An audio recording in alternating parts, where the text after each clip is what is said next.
Hello dear students, welcome to the second lecture of the geometry lecture series. इस lecture में हम triangles को study करेंगे। Earlier lecture में हमने लाइंस और एंगल्स को स्टडी किया था, तो ये लेक्चर्स ट्राई करें कि आप सीक्वेंस में ही इनको लें, यानी जिस सीक्वेंस में ये आपको पढ़ाए जाएंगे। अदरवाइज जो है वो हमारी जो कंसेप्चुअल बिल्डिंग ब्लॉक्स हैं वो थोड़े से डिस्टर्ब हो सकते हैं। तो अब इसमें हम ट्रायंगल्स के बारे में जितना कुछ भी एसएटी एग्जाम्स में पूछा जाएगा या किसी भी कंपैरेटिव एग्जाम में, तो I think that will suffice. तो ट्रायंगल्स में हम पॉलीगॉन्स से लेकर identifying legitimate triangle, interior angles, exterior angles और types of triangles, special triangles और फिर इक्विलैटरल और सिमिलर ट्रायंगल्स, इन सबको कवर करेंगे। तो कुछ बातें बहुत ही ज़्यादा बेसिक होंगी जो ज़्यादा कि हमें ऑलरेडी मालूम होंगी, लेकिन स्टिल बेयर विद मी, क्योंकि वो चीज़ें भी हमें जानना ज़रूरी है हमारे लिए। तो सबसे पहले जो मोस्ट ऑब्वियस चीज़ है वो ये है कि sum of angles of a triangle क्या होता है। तो वो हम जानते हैं कि दैट इज़ 180। अच्छा, ये तो हमने लिख दिया sum of angles of a triangle, लेकिन इसमें एक वर्ड मैंने नहीं लिखा हुआ और वो बहुत अहम वर्ड है, वो है सम ऑफ इंटीरियर एंगल्स। यानी ट्रायंगल के जो अंदर वाले एंगल होते हैं उनका सम 180 होता है। और कोई भी जो डायग्राम होती है उसके एक्सटीरियर एंगल्स भी होते हैं, ये हमें मालूम है। तो इसलिए हमें ये क्लैरिफाई करना जरूरी है कि ट्रायंगल के इंटीरियर एंगल्स का सम जो है वो 180 होता है। इसी तरह से एक्सटीरियर एंगल क्या होता है? एक्सटीरियर एंगल जैसे इस डायग्राम में हम देख सकते हैं कि W जो है that is the exterior angle of the triangle ABC। और इस एंगल को हम कैलकुलेट कैसे करते हैं? एक तरीका तो हमें पहले से मालूम है कि अगर हमें ये एंगल Z दिया हुआ है तो उसको हम 180 में से सब्ट्रैक्ट करेंगे तो हमें W मिल जाएगा। अगर हमें Z गिवन नहीं है तो एक प्रॉपर्टी हम आज जान लेते हैं कि जो एक्सटीरियर एंगल है यानी W, तो इसके ऑपोजिट कौन से एंगल्स हैं, यानी इसके ऑपोजिट जो एंगल्स हैं वो एक्स और वाई हैं। तो एक्स और वाई का जो सम है वो W के इक्वल होगा। यानी जो एक्सटीरियर एंगल होता है उसके जो ऑपोजिट एंगल्स होते हैं। इसी तरह से यानी फर्स्ट कीजिए हम इस ट्रायंगल के लेफ्ट पे एक एंगल ड्रॉ करते हैं यहाँ पे, और ये एक्सटीरियर एंगल है, इसको हम कह देते हैं कि ये y है। तो y का सॉरी W है, इसको हम z कह लेते हैं क्योंकि वो अंदर भी एक एंगल जो है वो y है। तो z जो है इस केस में उसकी वैल्यू क्या होगी? उसकी वैल्यू होगी sum of y and z। I am sorry क्योंकि यहाँ z भी ऑलरेडी गिवन है, तो इसको हम p कह लेते हैं। यानी एंगल एक्सटीरियर एंगल p है, तो p जो है उसका सम क्या होगा? वो क्या होगा? y और z का सम होगा। तो in other words exterior angle जो होता है वो अपने ऑपोजिट एंगल्स के सम के बराबर होता है। ये भी हमें मालूम होना चाहिए कि जो longest side of a triangle है वो लॉन्गेस्ट एंगल के ऑपोजिट होती है। अब ये डायग्राम जो हमने ये ड्रॉ की हुई है तो इसमें A जो है सबसे बड़ा एंगल हमें अपेरेंटली लग रहा है, तो इसके सामने वाली जो साइड है दिस वन, ये जो है इसकी लार्जेस्ट साइड होगी। इसी तरह से स्मॉलेस्ट एंगल जो है उसके सामने वाली साइड जो है वो भी स्मॉलेस्ट होगी। नेक्स्ट है जी के स्केलिंग ट्रायंगल क्या होती है? ये एग्जांपल है स्केलिंग ट्रायंगल की, कि ऐसी ट्रायंगल जिसकी तीनों साइड्स की लेंथ डिफरेंट हो, यानी 4, 6, 7 कोई भी यानी 3 डिफरेंट साइड्स हो तो वो स्केलिंग ट्रायंगल होगी। ये हमें मालूम होना चाहिए। इसी तरह आइसोसेलेस ट्रायंगल का भी मालूम होगा कि उसकी 2 साइड्स जो है वो इक्वल होंगी और तीसरी साइड की लेंथ डिफरेंट होगी। इक्विलैटरल ट्रायंगल क्या होती है? जिसकी सारी साइड्स इक्वल हो, यानी 4 है, ये 4 है तो बाकी दोनों साइड्स भी 4 हो, यानी ऑल साइड्स आर इक्वल, और इसी तरह से all angles are also equal. Acute triangle क्या होती है? एक्यूट ट्रायंगल ऐसी होती है जिसके सारे एंगल्स लेस देन 90 डिग्री हो। तो ये हमें एंगल जो है एक्यूट ट्रायंगल, जैसे ये आइसोसेलेस भी है अगरचे, लेकिन ये एक्यूट भी है क्योंकि इसके सारे एंगल्स जो हैं वो 90 से लेस हैं। और ऑब्ट्यूज ट्रायंगल क्या होती है? जिसका एक एंगल 90 से बड़ा हो, यानी मिसाल के तौर पे ये एक हमने ट्रायंगल बनाई है तो इसमें एक एंगल 90 का है, तो इस ट्रायंगल से मिलती जुलती ट्रायंगल थोड़ी सी इस तरह से अगर बनाएं तो आप ये देखें कि ये एंगल अगर 90 का है तो ये एंगल थोड़ा सा 90 से बड़ा होगा। तो ये ट्रायंगल क्या है? ऑब्ट्यूज ट्रायंगल, क्योंकि इसका एक एंगल जो है वो 90 से बड़ा है, और चूंकि ट्रायंगल के एंगल्स का सम 180 होता है तो आगे वाले दोनों एंगल्स जो है वो क्या होंगे? लेस देन 90 होंगे। तो अगर एक ऑब्ट्यूज एंगल होगा तो बाकी दो एंगल्स क्या होंगे? एक्यूट होंगे। अच्छा जी, तो राइट एंगल ट्रायंगल तो हमें मालूम है, लेकिन कुछ स्पेशल राइट एंगल ट्रायंगल्स यहाँ पे हमने मेंशन की हुई है, जिसमें एक है 45, 45, 90, यानी जिसके दो एंगल्स जो हैं वो 45 डिग्री के हों और एक एंगल जो है जाहिर है चूंकि वो राइट एंगल है इसलिए एक एंगल क्या हो? 90 डिग्री का हो। तो आप ये देखिए कि अगर ये एंगल 90 डिग्री का है और ये दोनों एंगल जो है ये 45 और 45 है, तो इन दोनों सॉरी इस ट्रायंगल की एक स्पेशल जो प्रॉपर्टी है वो हम यहाँ पे पढ़ने लगे हैं। यानी मैं ये क्लेम करता हूँ कि इसकी अगर ये साइड 6 है और ये साइड भी 6 है तो विदाउट एनी कैलकुलेशन मैं ये बता सकता हूं कि इसके जो हाइपोटेन्यूज है उसकी जो लेंथ है वो 6 स्क्वायर रूट ऑफ 2 होगी। और अगर फर्ज कीजिए एक ट्रायंगल है उसकी लेंथ है 8 तो इसकी हाइपोटेन्यूज की लेंथ क्या होगी? 8 स्क्वायर रूट ऑफ 2। तो यानी ये एक शॉर्टकट है जो कि जाहिर है एग्जाम में हमें बहुत काम आएगा। एग्जाम में सिर्फ जानना जरूरी नहीं होता बल्कि तेजी से उसको हल करना भी लाजमी होता है। तो we need to know the shortcuts ताकि हम उनको प्रीटी इजीली अटेम्प्ट कर सके। तो इसको वेरीफाई करने के लिए हम एक दफा पाइथागोरस थ्योरम अप्लाई करके देख लेते हैं कि are we really right in what we are trying to से।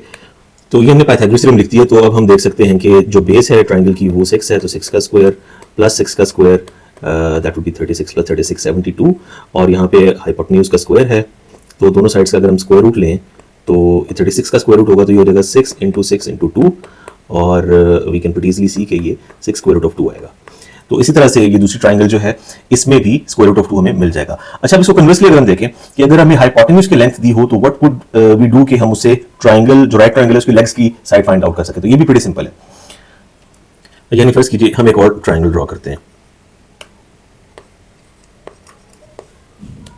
इसकी जो हाइपोटेन्यूज की लेंथ है वो 10 है और ये राइट एंगल ट्राइंगल है। तो हम ये जानते हैं कि ये भी मेंशन होना चाहिए कि इसके दोनों एंगल्स 45 हैं। अच्छा, तो हम ये जानते हैं कि दोनों एंगल्स चूंकि 45 हैं तो ये दोनों साइड्स क्या होंगी, इक्वल होंगी, यानी ये साइड्स। तो हम सिंपली इस साइड को स्क्वायर रूट ऑफ 2 से डिवाइड कर दें तो ये हमारे पास क्या आ जाएगी, ट्राइंगल की लेग्स की साइड आ जाएगी।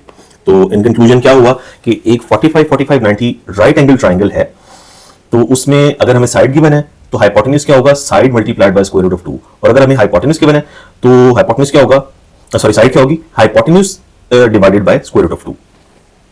नेक्स्ट जो दूसरी स्पेशल राइट ट्राइंगल है वो 30 60 90 है, तो उसको भी हम देखते हैं।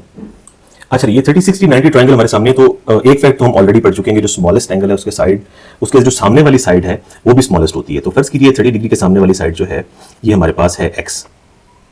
तो विदाउट एनी कैलकुलेशन ये शॉर्टकट हमें याद होना चाहिए कि अगर साइड x गिवन है 30 डिग्री के सामने वाली, अच्छा ये अब हमें याद रखना है कि 30 डिग्री के सामने अगर x कोई भी साइड है, यानी मतलब 2 लेंथ है या 4 लेंथ है, तो हाइपोटेन्यूज क्या होगा, ट्वाइस एज मच, यानी ये 4 है तो हाइपोटेन्यूज 8 होगा, अगर ये लेंथ 2 है तो हाइपोटेन्यूज 4 होगा, और इसी तरह से जो बेस है या दूसरे लफ्जों में 60 डिग्री के सामने वाला जो साइड है वो होगी x multiplied by square root of 3। तो ये शॉर्टकट्स मतलब I think we don't need to verify, you may trust my word कि ये अगर लेंथ x है तो this would be x under root 3 और जो हाइपोटेन्यूज है वो 2x होगी। सिमिलरली अगर हमारे पास लॉन्गर साइड की वैल्यू मौजूद है, यानी लॉन्गर साइड गिवन है x, तो हम बाकी दो साइड्स को कैसे फाइंड आउट करेंगे। हमें मालूम है कि जो लॉन्गर साइड है उसका रिलेशनशिप शॉर्टर साइड के साथ क्या है कि उसको हम स्क्वायर रूट ऑफ 3 से डिवाइड कर देंगे।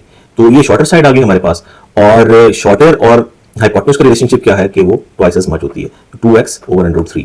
इसका मतलब ये है कि अगर हमें 60 डिग्री के सामने वाली साइड दी हुई है और हमें कहा है कि हाइपोटेन्यूज फाइंड करें, तो पहले हम क्या करेंगे, पहले हम शॉर्टर साइड को फाइंड करेंगे और शॉर्टर साइड को 2 से मल्टीप्लाई करके हाइपोटेन्यूज फाइंड कर लेंगे। तो ये शॉर्टकट पे हमें मालूम होना चाहिए। तीसरी सिचुएशन क्या हो सकती है कि हमें मालूम है कि हाइपोटेन्यूज की लेंथ क्या है, तो प्रीटी सिंपली हम हाइपोटेन्यूज को 2 पे डिवाइड करेंगे तो हमारे पास शॉर्टर साइड की लेंथ आ जाएगी, यानी 30 डिग्री के सामने वाला, और इवेंचुअली फिर उसको हम स्क्वायर रूट ऑफ 3 से मल्टीप्लाई करेंगे तो हमारे पास लॉन्गर साइड की लेंथ आ जाएगी। तो दीज आर द शॉर्टकट्स जो कि हमें 30 60 90 और 45 45 90 को देखते ही पता लग जाने चाहिए। अच्छा, एक ट्रेंड ये है कि जो 45 45 90 राइट एंगल ट्राइंगल है उसकी साइड्स को लेग्स भी बोला जाता है, जैसे इंसान है उनकी लेग्स जो है वो बराबर होती हैं, तो 45 45 90 जो ट्राइंगल है उसकी लेंथ्स जो हैं, साइड्स की लेंथ्स वो भी बराबर होती हैं, यानी कोई एक ट्राइंगल है 45 45 90 तो ये साइड्स एग्जैक्टली बराबर होंगी, तो इसलिए इनको लेग्स भी बोला जाता है। तो we need to bear that in mind as well. और पेरीमीटर क्या होता है, पेरीमीटर ये है कि जो भी कोई भी डायग्राम है, ट्राइंगल है, रेक्टेंगल है, स्क्वायर है, पेंटागन है, उसकी जो एक्सटीरियर लेंथ है उसको बस हम सम अप कर दें, यानी हम बल्कि इसको देख लेते हैं। अच्छा, ये हमें क्वेश्चन दिया हुआ कि find the perimeter of a an equilateral triangle whose height is 12। तो इक्विलैटरल ट्राइंगल का क्या मतलब है, यानी इसकी सारी साइड्स इक्वल है, तो सारी साइड्स इक्वल है तो मतलब सारे एंगल्स भी इक्वल होंगे, तो ये 60 है, ये भी 60 है, और ये एंगल भी 60 होगा। तो ये जो एंगल 60 है ऊपर वाला, इसको अगर हम स्प्लिट करें 2 हाफ्स में, यानी जहां से हाइट फॉल ऑफ हो रही है इसकी, तो वो क्या हो जाएगा 30, और ये 60 है। ये हम जानते हैं कि जो हाइट है वो गिरती है तो वो 90 डिग्री बनाती है। तो हमारे सामने 30 60 90 ट्राइंगल आ गई है, और हमारे पास 60 के सामने वाला जो साइड है उसकी लेंथ हमें मालूम है 12 है। तो हम जानते हैं कि इसको यूज करते हुए 30 के सामने वाले की कैसे फाइंड आउट करते हैं लेंथ, उसको हम डिवाइड करते हैं स्क्वायर रूट ऑफ 3 से, पहली बात। और उसके जरिए से फिर हम हाइपोटेन्यूज को कैसे फाइंड करते हैं, hypotenuse is twice as much as the length of side who is that is in front of 30 degree. तो ये हो जाएगा 2 into 12 over square root of 3, तो ये हो जाएगा 24 over square root of 3। 24 over square root of 3, इसको जब हम मल्टीप्लाई करेंगे 3 से, क्योंकि 3 साइड्स हैं, या 3 दफा ऐड कर लें, 3 से मल्टीप्लाई कर लें, तो हमारे पास क्या आंसर आ जाएगा 24 into स्क्वायर रूट ऑफ 3। क्योंकि ये जो 3 है इसको हम ऐसे स्क्वायर रूट ऑफ 3 और स्क्वायर रूट ऑफ 3 लिख सकते हैं, और नीचे वाले स्क्वायर रूट ऑफ 3 से हम कैंसिल आउट कर सकते हैं, यानी ऐसे। ये हमारा आंसर है। इसके बाद हमने देखने की ट्रायंगल इनइक्वालिटी क्या होता है। तो यहाँ साथ इसके लिखा हुआ है कि sum of two sides must be greater than the third side. अभी 3 ट्रायंगल्स हमने हमारे सामने ड्रॉ की हुई हैं, तो क्वेश्चन हमसे अगर ये पूछा जाए कि which of the following is a legitimate triangle, यानी वो ट्रायंगल होने की जो डेफिनेशन उससे पूरा उतरती है। तो डेफिनेशन ट्रायंगल की क्या है कि दो साइड्स जो हैं, कोई सी भी दो साइड्स, उनको हम सम करें तो उनका सम तीसरी साइड से बड़ा होना चाहिए। मिसाल के तौर पे हम 22 और 12 को ऐड करें, 34 है तो 34 जो है वो बड़ा होता है 11 से, बिल्कुल ठीक है। इसी तरह से 22 और 11 को ऐड करें तो 33 बड़ा होता है 12 से, और इसी तरह 12 और 11 को अगर हम ऐड करें तो क्या होगा, ये 23 हो जाएगा। तो 23 क्या है, बड़ा है 22 से। तो इसका मतलब ये होगा कि ये एक लेजिटिमेट ट्रायंगल है। इसी तरह से 30 और 17 को ऐड करें, 47 12 से बड़ा है, 30 12 को ऐड करें 42 17 से बड़ा है। लेकिन अगर हम 17 और 12 को ऐड करें तो 29 जो है वो 30 से बड़ा नहीं है। इसका क्या मतलब हुआ कि this is not a triangle. तो इसी तरह से इनको बड़ा प्लस करें तो ये 9 से बड़े हैं, इनको प्लस करें तो ये 7 से बड़े हैं, और इन दोनों को प्लस करें तो 8 से बड़े हैं, तो ये भी ट्रायंगल है। तो this of all is not a triangle. क्यों? क्योंकि इसमें सम ऑफ टू साइड्स जो है वो must be greater then third side होना चाहिए, लेकिन वो नहीं है। तो this is really important fact जो कि हमें मालूम होना चाहिए, और ये एग्जाम में पूछा भी जा सकता है। अच्छा, नेक्स्ट टॉपिक है एरिया ऑफ अ ट्रायंगल। तो एरिया ऑफ अ ट्रायंगल तो मेरा ख्याल है हम बचपन से पढ़ते आ रहे हैं कि वो क्या होता है, 1 और 2 इंटू बेस इंटू हाइट। तो हमें ये ट्रायंगल अगर दी हुई है, फर्स्ट की ये इक्विलैटरल ट्रायंगल है और इसकी साइड दी हुई है 3, और हमें कहा गया है ट्रायंगल का एरिया फाइंड करें। तो अब 3 है, 3 से हमें ट्रायंगल की तो मेरा मतलब बेस तो पता है कि 3 है, लेकिन हाइट हमें नहीं मालूम। तो पहले हम ऐसा करेंगे कि इसको 1.5 करेंगे और इसको फिर पाइथागोरस थ्योरम से इसकी हाइट फाइंड करेंगे, और फिर बेस को उससे मल्टीप्लाई करके फिर 2 पे डिवाइड करेंगे। तो जो इक्विलैटरल ट्रायंगल का एरिया है वो एक डायरेक्ट फार्मूले से हम कैलकुलेट कर सकते हैं, वो है स्क्वायर ओवर 4 मल्टीप्लाइड बाय √3। तो सिंपली हम जस्ट यहाँ पे साइड जो है उसकी वैल्यू पुट करेंगे, उसको 4 पे डिवाइड करके स्क्वायर रूट 3 से मल्टीप्लाई करेंगे तो हमारे पास एरिया आएगा। ये साइड 3 है, ये हो जाएगा 3 square over 4 multiplied by square root of 3, यानी 9 स्क्वायर रूट ऑफ 3 और 4 ये हमारी ट्रायंगल का एरिया, यानी इक्विलैटरल ट्रायंगल का। तो this is one of the shortcuts जो कि हमें बहुत ज्यादा एग्जाम में हेल्प आउट करेंगे। और सिमिलर ट्रायंगल्स ये बहुत इंपॉर्टेंट टॉपिक है, और एट टाइम्स कंफ्यूजिंग भी होता है। तो ये हम जरा इसको गौर से देखते हैं। अच्छा, जैसा कि नाम से वाज़ेह कि सिमिलर ट्रायंगल्स, तो सिमिलर में इसका मतलब ये है कि ट्रायंगल एटलीस्ट 2 तो होनी चाहिए ना, क्योंकि सिमिलैरिटी के लिए जो कंपैरिजन रिक्वायर्ड होता है, तो कंपैरिजन तो हमेशा 2 चीज़ों में होता है। तो जो पहली रिक्वायरमेंट है सिमिलर ट्रायंगल्स की, वो ये होती है कि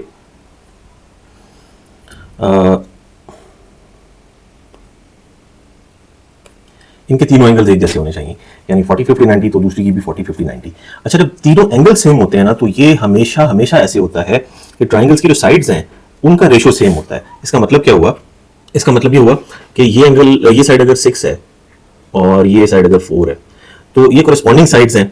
तो इसका जो एंगल होगा, यानी ये भी 40 के सामने है, ये भी 40 के सामने है, तो इनका जो आपस में रेशो होगा वो है 6/4, यानी 3/2। और ये साइड अगर हमें दी हुई है 5, तो ये कोरिस्पॉन्डिंग साइड हम फाइंड करना चाहें तो बड़ी आसानी से हम फाइंड कर सकते हैं। वो कैसे? वो ऐसे कि 5 और x का जो आपस में रिलेशनशिप होगा वो वही होगा जो इन दो साइड्स, यानी 6 और 4 का। तो इनको हम इक्वेट करेंगे तो यहाँ से x की जो वैल्यू आएगी वो होगी 10/3, और वही हमारी इस दूसरी ट्रायंगल की अननोन वैल्यू होगी।